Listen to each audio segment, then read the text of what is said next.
বেতিলা জমিদার বাড়ি মানিকগঞ্জের সদর উপজেলায় অবস্থিত বেতিলা জমিদার বাড়ি।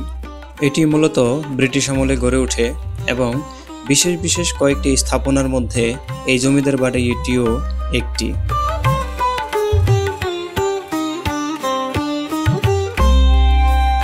ইতিহাস, ঐতিহ্য আর অবহেলার গল্প নিয়ে দাঁড়িয়ে আছে এই শত বছরের প্রাচীন ভবনগুলো।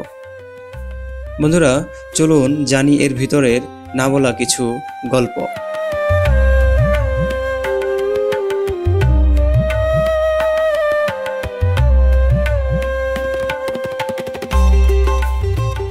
বাড়ির কারুকাজ ও স্থাপত্য শৈলী দেখলেই বোঝা যায় এই সময় কতটা রাজকীয় জীবনযাপন হতো এখানে।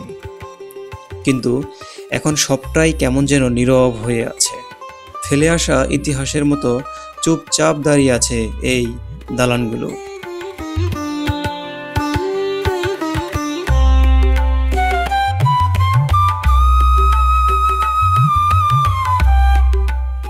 বেতিলা জমিদার বাড়িতে যেতে হলে আপনাদের মানিকগঞ্জ বাস স্ট্যান্ড থেকে অটো রিক্সা এবং সিএনজি দিয়ে বেতিলা জমিদার বাড়িতে যেতে পারবেন।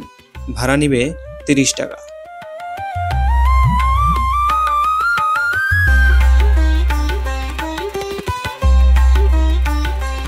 লোকমুখে শোনা যায় কলকাতার এক পাটের বণিক জ্যোতিবাবু নামে এক ব্যক্তি এই বাড়িটি প্রতিষ্ঠা করেন। স্থানীয়দের ধারণা কলকাতা থেকে জ্যোতিবাবু এবং সতেন্দ্রবাবু এই দুইজন ব্যক্তি পাটের ব্যবসা করার জন্য মানিকগঞ্জে এসেছিলেন।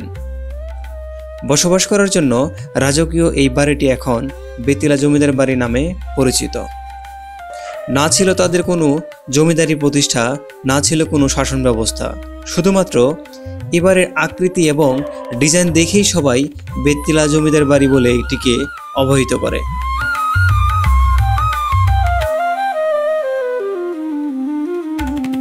এইটা কত মোটামুটি 100 বছর পুরা হয় নাই, 90-95 বছর হয়েছে। 90-95 বছর। এটা কে বানাইছিল? জ্যোতিবাবু, যতীন্দ্র মোহন সাহা। যতীন্দ্র মোহন সাহা এরা দুই একাই বানাইছিল?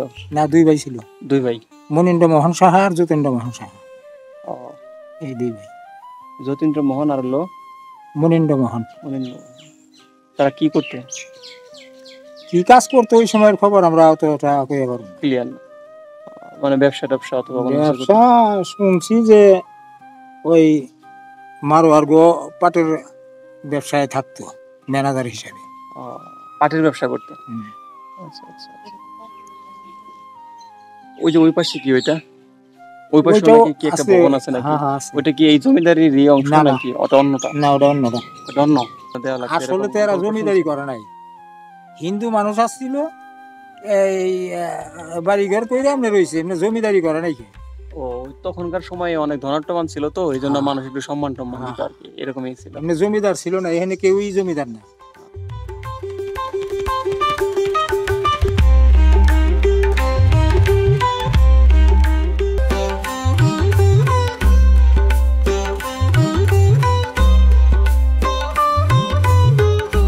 তো বন্ধুরা, এখান থেকে আসলে মূলত দেখা যায় যে কই সেই জমিদারি এবং কই সেই প্রাচুর্য, কই সেই অহংকার, সবকিছু ধুলোয় মিশে গেছে, কিন্তু এই বাড়ি রয়ে গেছে।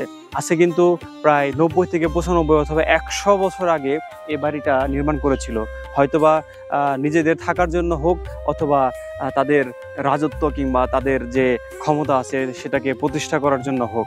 কিন্তু আজকে তারা কিন্তু এই বাড়িতে নাই, কিন্তু বাড়িটা কিন্তু ঠিকই আছে।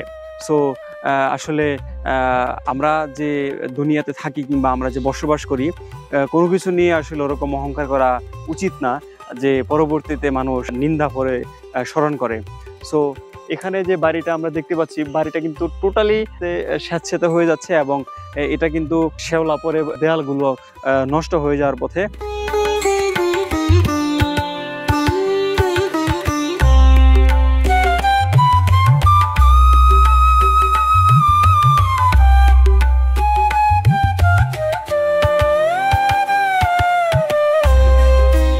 ব্রিটিশ শাসনামলে বেতিলা ইউনিয়নের বুক চিরে বয়ে যাওয়া ধলেশ্বরী নদীর ধারে বেতিলা জমিদার বাড়িটি প্রতিষ্ঠিত হয়। জ্যোতিবাবু এবং সত্যেন্দ্রবাবুরা তাদের ব্যবসার সুবিধার্থেই মূলত এই নৌপথ বেছে নিয়েছিলেন। তাদের সুবিধার্থেই মূলত এই অজপাড়া গায়ে তাদের বিশাল আকৃতির বাড়িটি নির্মাণ করেন।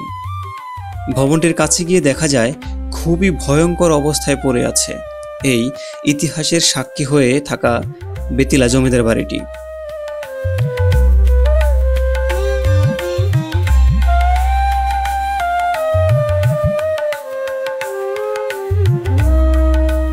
এটাই হচ্ছে পুকুর, বিশাল বড় একটা পুকুর এটা।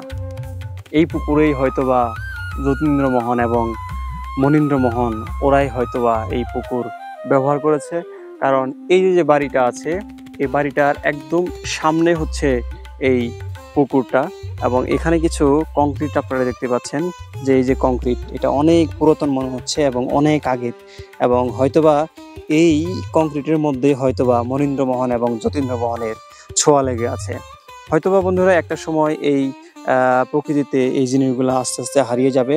যেমন এখানে পুকুরের ঘাট ছিল, আজকে হয়তোবা লতা পাতা গুল্ম দিয়ে সেই পুকুরের ঘাট ঢেকে গিয়েছে, এবং একটা সময় হয়তোবা এই বাড়ির যে কংক্রিটগুলো আছে, বাড়ির যে দেয়ালগুলো আছে, এই দেয়ালগুলো একটা সময় হয়তোবা প্রকৃতিতে হারিয়ে যাবে।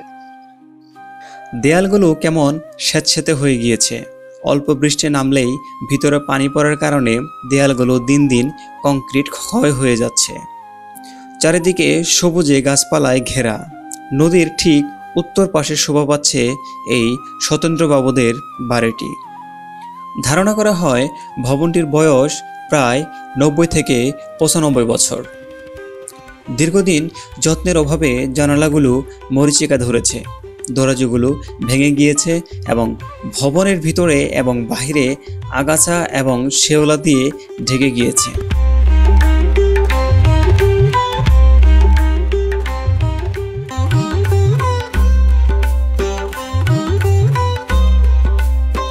জ্যোতিবাবুর বসতবাড়ি নামে পরিচিত যে ভবনটি রয়েছে, সেটি এখন সরকারি আশ্রয়কেন্দ্র হিসেবে ব্যবহার করা হয়। হয়তোবা একদিন কালের বিবর্তনে হারিয়ে যাবে এই স্মৃতিবিজড়িত বাড়ি দুটি।